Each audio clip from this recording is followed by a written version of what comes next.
You're watching CMR Daily Buzz. It's Monday, February 21st. I'm Misha Allinger and thank you for joining us.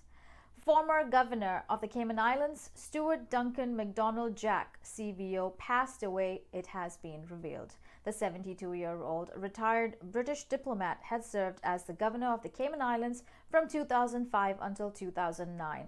He also served as Chief Scout of the Scout Association of the Cayman Islands since October 2006. Mr. Jack was also in Cayman at the time of the passage of the new constitution and also started the first blog for a governor in the jurisdiction.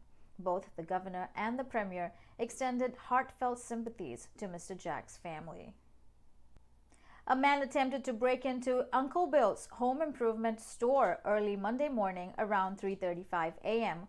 The owners are requesting help from the public to identify this man caught damaging the entrance door on CCTV. Anonymous tips can be provided directly to the RCIPS on their confidential tip line on 949-7777 or their website rcips.ky. A 59-year-old Cuban national, Juan Carbo Rivers, was detained by the Cayman Islands Border Control at the airport on Sunday afternoon. Carbo had undeclared funds over $10,000 in his possession when he was caught at the security checkpoint. Sources indicate that he is known in the local community to be a frequent traveler that brings and carries goods to and from Cuba for persons for a fee. He's also believed to be a platinum member of Cayman Airways' frequent flyer program. Carbo is said to have acquired Caymanian status via cabinet and does not officially work, instead relying on the government's needs assessment unit to provide him with financial assistance. In 2005, Carbo Rivers was convicted and fined up to $300 for stealing mascara from Foster's supermarket for a friend in Cuba. A residence in East End was broken into on 17 February around 11 a.m. Some electronic items, tools and appliances and a 2016 Jeep Wrangler was stolen from the location. The burglary incident is being investigated by the Bordentown CID, and detectives are asking anyone who sees a stolen vehicle with registration number 169007 to immediately call 911 and provide as much detail as possible.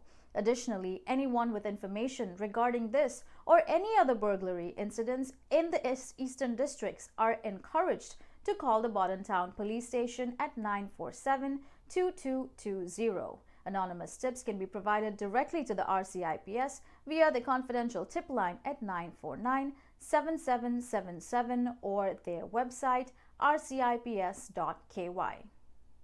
A 29-year-old Jamaican traveler, Stephanie Clark, was sentenced to 4 months in prison today. Clark was charged in November for failing to comply with COVID-19 control regulations when she arrived in Grand Cayman with a COVID-positive test on September 9, 2021. Magistrate Hernandez remitted her to Fairbanks Prison immediately. She may not be able to remain in the Cayman Islands after her sentence. Mr. Richard Marshall, better known as Mr. Marshall, passed away on 19 February. Our deepest heartfelt condolences to Rohan Marshall and his family for the loss of a wonderful man. His kindness, love, and efforts to educate many of us in the community will never be forgotten. CMR admins will always remember him as having a smile and being interested in current affairs.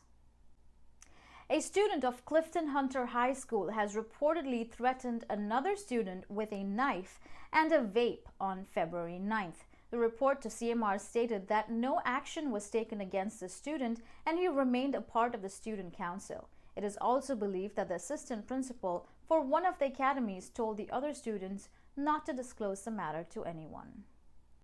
Queen Elizabeth II tested positive for COVID-19 on Sunday. The 95-year-old Queen is experiencing mild symptoms but expects to continue light duties this week. The palace shared that she will continue to receive medical attention and will follow all appropriate guidelines. The Queen has been fully vaccinated against coronavirus. However, her health has been under the spotlight since she spent a night in the hospital last October for an unspecified ailment and was advised by her doctors to rest. The confirmation comes days after her son and heir to the throne, Prince Charles, tested positive for the second time.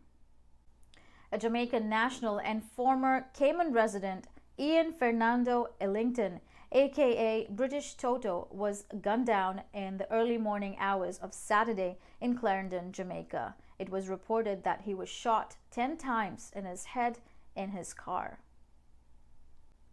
In international news today, as of March 1st, Carnival Cruise Line will make wearing face masks optional for its guests. It will also offer more flexibility in pre-cruise testing requirements, allowing children under 5 to sail without any need for vaccine or exemption. The company also shared that certain venues and events may require persons to wear masks. The easing of rules comes in response to a decrease in the latest surge of COVID-19 cases on cruise ships by the U.S. Centers for Disease Control and Prevention. An 87-year-old Sandra Weiner and her 90-year-old husband, Marvin, were found dead from gunshot wounds in their home in Florida last Thursday.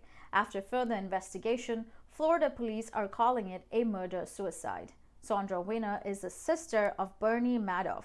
Bernie died last year while serving a 150-year sentence in federal prison. He was convicted of being the mastermind behind a $20 billion Ponzi scheme, the largest financial fraud in history. Alibaba and Tencent, two of China's largest e-commerce companies, have been placed on the United States list of businesses engaged in alleged online fraud. Ambassador Catherine Tai said in a statement that U.S. employees are being harmed by the worldwide trade in counterfeit and pirated goods. These counterfeit items can pose major health and safety dangers to customers and employees throughout the world.